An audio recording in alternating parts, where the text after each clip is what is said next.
Times were tough, so I sold my soul. And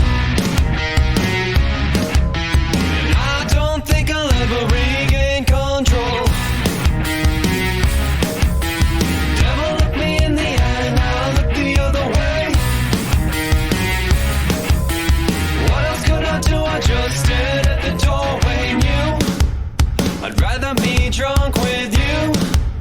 I'd rather be drunk. Hey Internet, Dracofunk here, and welcome back to my 100 subscriber special. And I am still on the way to the South Pole. This is episode 27. And I am taking this Rover train and continuing the journey. And a journey it has been. We started in the South Pole, at least for the 100 subscriber, not the South Pole, the North Pole, at least for the 100 subscriber portion of this, which this originally started with a 60 subscriber special where I drove from the KSC to the North Pole. And now I am headed to the South Pole. And it's been 27 episodes so far to get there. But there, I have a goal, and I'm sticking to it. I hope to make it there. You know, I thought, 6 months, I could do this in 6 months.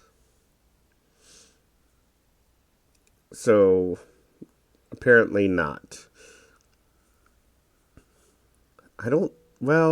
I'm not exactly sure which date. I do about one drive a week. And I just want to put out there, it's not that I'm only driving 1 hour a week to pump out episodes. I mean, the whole 1 hour a week is, it does make nice, short, around 15-minute episodes, because I speed up the footage about 4 times. I didn't do that on the 60 subscriber special, and I decided that this was much better. But I'm not pumping it out to, have more episodes. More so, how do I say? I've become a lot busier recently, and especially right now, I am even more busy because I'm starting a new job. Actually, my first day, by the time this goes out, I will be halfway through my first day. And by my first day, I've been there getting things ready the past, the past week and a half. And actually, even before that, I think I've talked about it in a previous recording. I don't know which one. Probably the other 100 subscriber specials. I am way ahead with the reusable space program. I'm pretty sure the episodes that are coming out weekly were recorded almost 2 months ago. So, we're a little bit off there. And speaking of a little bit off, I talked last week about how we were doing the first Friday public domain movies. And if you've been watching our channel, you may have noticed the movie didn't come out on Friday. That's because we received a copyright claim, and the movie was not allowed to be aired. Now, if you're a subscriber to a channel, you got the notification that it released, but were unable to watch it. However, we did, this has happened before, and we filed a dispute, and for now, the video is up on our channel. If the person who claimed it responds and can show that they actually legitimately have the copyright, then it will be removed. we can appeal after that, but then we risk getting a copyright strike, and we would prefer not to do that. In which case, we will probably just release it as an audio-only commentary like most of our other videos. But for the time being, They Came from Beyond Space is up on our channel, and you can watch the movie along with us. At least the ones of us who were there. I think that may have only been me and Vomit. I don't remember. And because my life is extremely crazy right now is the reason I don't remember. Now, anyway, back to actually the video that I'm recording. Well, the video that's on the screen, the Rover. There's, not a lot going on right now. It is getting close to sunset. And I am driving towards, you see I have a target. And the target is a scout aircraft. And what the scout aircraft usually does is flies ahead just to check the terrain and make sure there's nothing I need to fly around. And it kind of gives me a beacon to drive towards so I don't get lost and start heading in the wrong direction, or drive around in circles. This Rover, for some reason, and I don't know why, pulls to the left. I have done everything I can. I think it's the docking ports. Somehow, once you have so many cars docked to it, it starts pulling to the left. And there's really not much I can do about it. And I've been living with it not quite since the KSC, because I left the KSC with only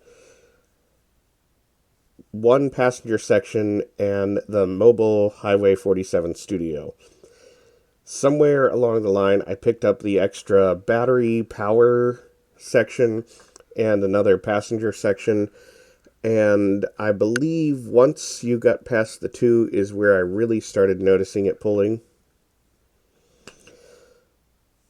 But anyway, so what has happened space-wise these past couple weeks? Because I assume if you're watching this, you're either creepily stalking me, which I'm not going to tell you anything I've really done, at least nothing more than I've already said, or you're into space things. So recently, a couple days ago, SpaceX did a static fire test of the Starship Super Heavy booster. I think it was mainly to test the new water deluge system, so hopefully it would not destroy the launch pad when the rocket launched. I thought they would do a ramped up test, maybe 6 to even up to 14, around half the engines. But they attempted to go with a full 33 engine static fire. I guess 4 of the engines had some problems, and they decided to go with only 29. And they had intended a 5-second test, but the engines were shut off at 2.74 seconds. Now, as far as I know and have seen, it appears that the water deluge system mostly did its job.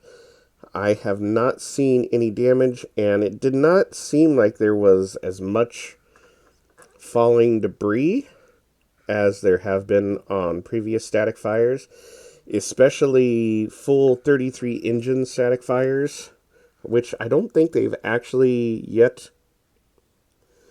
completed.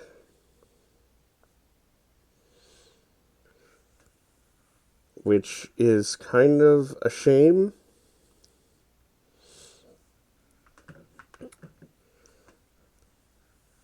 I believe every time the rocket has launched, there have been some engines not functioning properly, which concerns me. And I know it's hard to have 33 engines all work correctly at the same time. And I know they have said that they only need 30 to launch. But if they can't even static fire 33, it really, it gives me a lot of concerns. The other reason is this is kind of what killed the N1, is just trying to get all the plumbing to work. And you want all the engines to function properly. Even in the test fire, I believe there were 3 engines not running and more engines shut down during the flight. And that could be attributed to the pad destruction. But it's frustrating. I want it to work, and I want it to be able to launch at its full potential. And I feel like they really need to make sure that they can at least static fire all 33 engines. Elon, if you should hear this, first of all, if you're listening to me, Dracofunk, please put a message in the comments so I can say that Elon Musk has listened to me. Now that I know that's not happening. Also, Elon, if you're listening to me, stop messing with Twitter. You're not doing good things, and it's sad. It's like watching a ship sink, and instead of bailing water, you're like pouring water into the ship. Stop messing with Twitter or X or whatever you want to call it now. It was a bad decision. Go and keep focusing on rockets, because that was a good thing.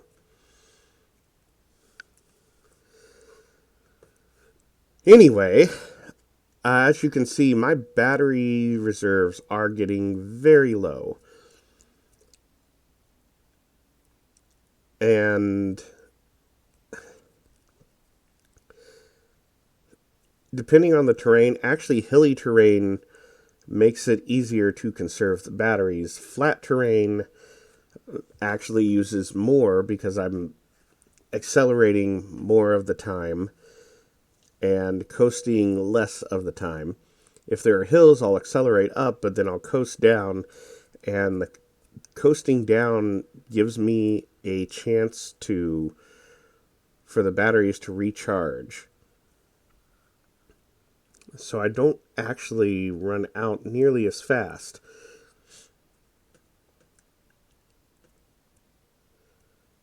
But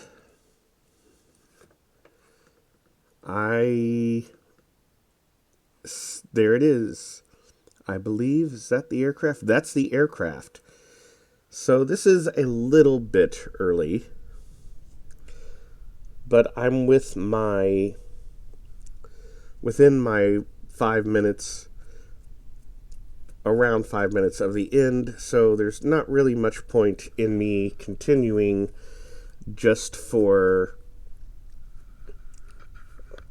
Well, the next step is the scout aircraft's actually going to fly back to the KSC and land and refuel. And we will continue on next week. I'll do just a quick jaunt over there, and I don't know, I may fly back for that episode, or I may drive for... It'll probably take me 10 minutes to fly back to the KSC, so it'll be a 50-minute drive. But anyway, it is night here, and I'm going to say good night to all of you, and stay safe out there, and have a good one, and like and subscribe if you haven't done so. Good night.